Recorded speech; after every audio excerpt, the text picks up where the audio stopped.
Movie theaters are completely ruined. Going to the movies was one of the better things you could do with your night. You could just get your overpriced popcorn, find your seat, and for 2 hours, you're just gone and you're completely locked in. Whatever was stressing you out before you walked through those doors doesn't exist anymore. The movie Nah, but one thing I would say though, like for a bad movie, if you have to check your phone and see how much time is left, that's how you can tell the movie's ass.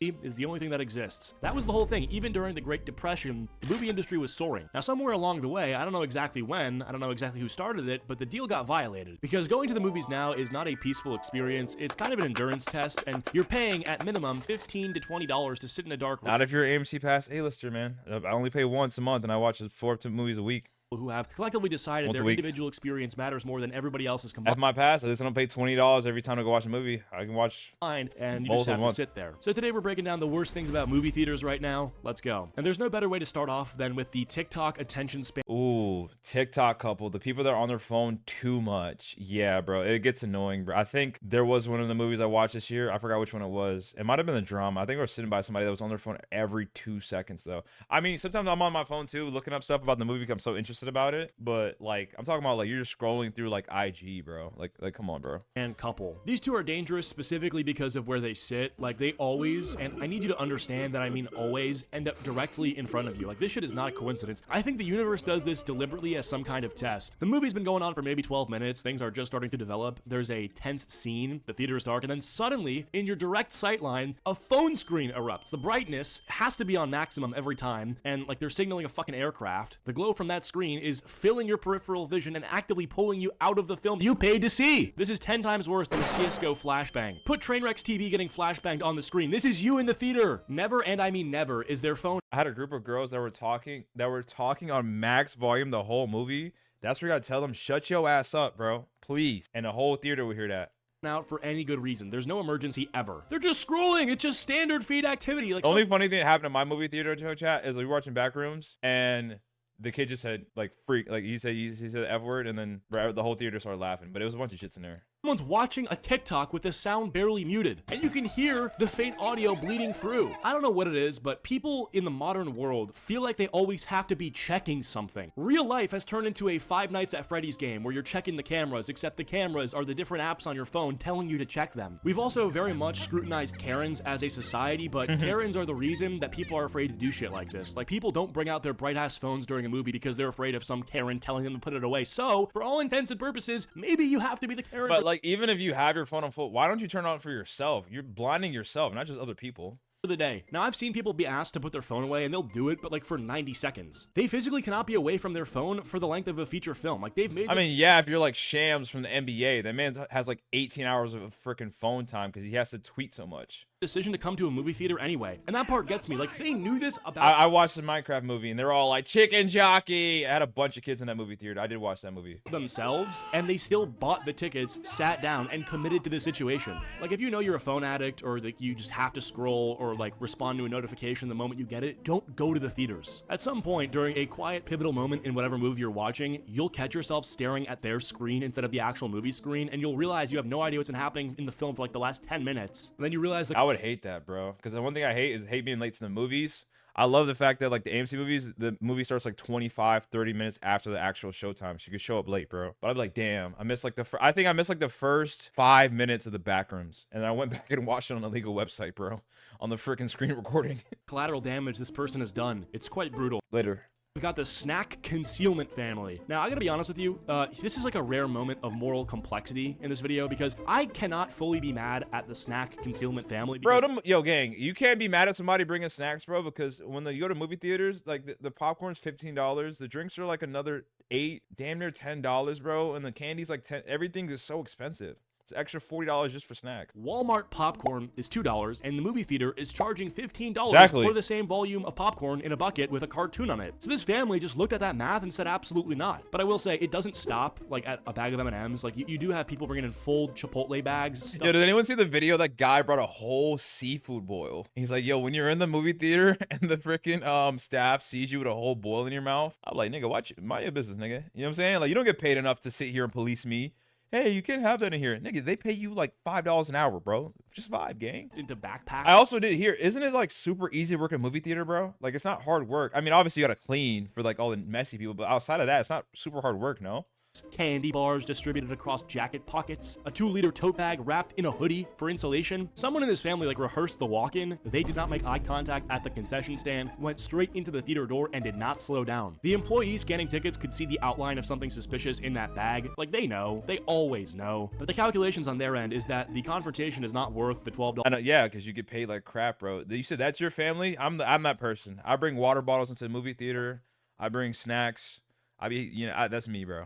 An hour that they're getting paid, so the snack concealment family gets through almost every time. They're sitting 2 rows behind you now eating fucking Wendy's. Like, you can smell it. Like, you're kind of jealous, but you know. The only time somebody actually cared about their job, I went to the movie theater recently, chat. She's like, this is a rated R movie. You need a freaking ID. I was like, damn. That's the only time I was like, damn, she really cares. But you can tell I'm not a freaking jit, bro. But I get it, gang. Good thing my girl had one. You spending $9.50 on a popcorn, and when they have a full combo meal, I mean, it is what it is. All right, moving on, we've got the seat kicker. Now, if you've ever been on an airplane, you know these people exist, but there's something that happens to your brain when you feel the first kick coming from behind you. First, it registers as an accident. Like, of course it's an accident. Nobody would just intentionally kick a seat, so you let it go. Then it happens again. Still probably an accident. There were kids. It's usually little kids. I haven't had this happen too much to me in a movie theater. I've had somebody accidentally bump, but just give them like a really good stare. Just be like, don't even say nothing. And they do it again. You're like, I say, yo, bro, you good? You all right? Like, you know what I'm saying? You got to say something or you're just going to keep doing it.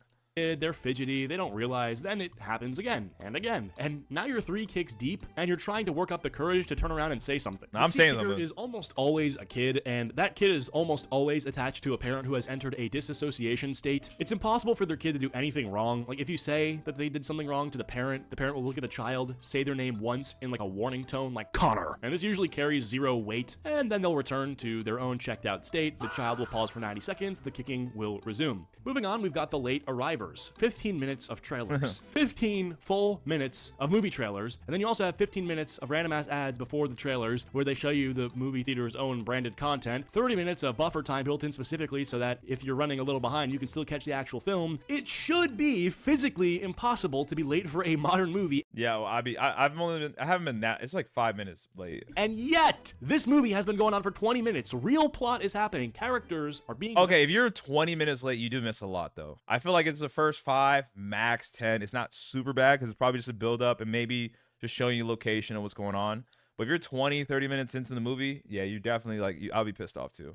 And from the back of the theater, you hear a door and a group of 5 people start making their way down your row using their phone flashlights, which they are holding roughly at eye level, which means you are getting immediately blinded during the motion. No, it'd be dark as hell in the movie theater. One thing I do hate about pulling up late and you have like a middle seat and not an aisle seat is you're like, damn, I can't see the number. I have that problem when I go to movie theater. I go there, bro. I'm like, yo, I don't know where I'm sitting. I dead ass I was like, what the hell? Where do I go, bro? I couldn't see the seat. Tense scene so far. They have not found their seats yet. They're checking their tickets. They're second guessing the row. And by the time they finally sit down, the moment is completely gone. Like, whatever the movie was building up to has been dismantled by this group of complete hooligans. Also, these people will have full volume conversations about what they missed, trying to play guessing games with each other as to what possibly happened while they were late. Either get to the movie on time or just take the loss and watch it at home. Moving right along, we've got the clappers. Look, I understand. Bro, this happened to me at the last movie I went to. I haven't had somebody clap unless it was the Avengers in person. I went to watch the Master Universe, bro. I don't know, like, the movie was cool. Definitely a high budget, but everybody in that hole started clapping. I mean, I think it came out like a week before or 4 or 5 days, gang, and everybody in the whole I don't know, bro. I don't think it was worth the clap. I just don't understand. But it was like, I get it because that target audience for that movie was so old. It's a He-Man thing.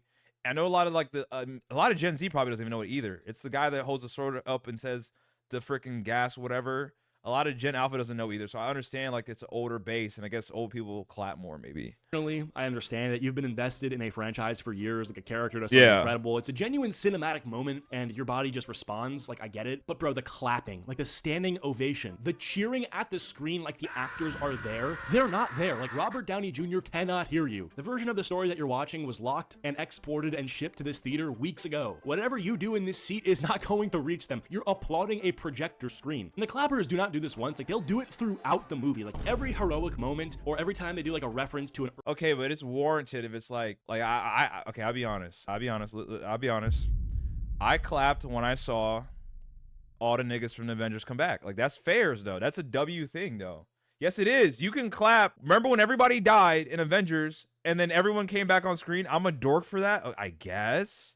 earlier movie, or like when Deadpool winks at the camera, they start clapping. Do not get me started on the post-credit screen after. The person next to you is literally trembling. It's only, but there's, I look up if there's post credits every movie now. I'm not gonna wait and see nothing. It depends. Marvel is always a back scene. It depends on the movie.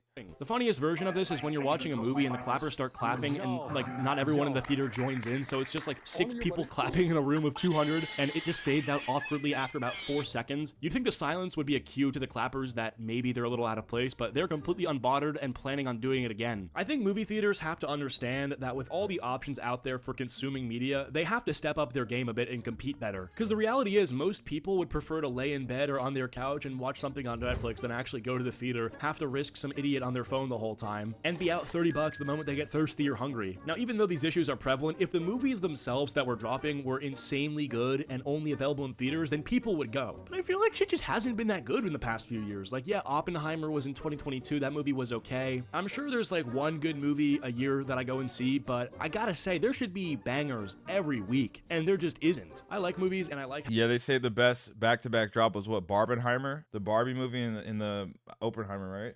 Having an excuse to leave my house, like the theaters. But Hollywood needs to step it up. Like that movie Obsession was made by a YouTuber and it cleared like $100 million, yielding a 100x You know what's crazy? That movie didn't have any hype and it just all word of mouth, bro.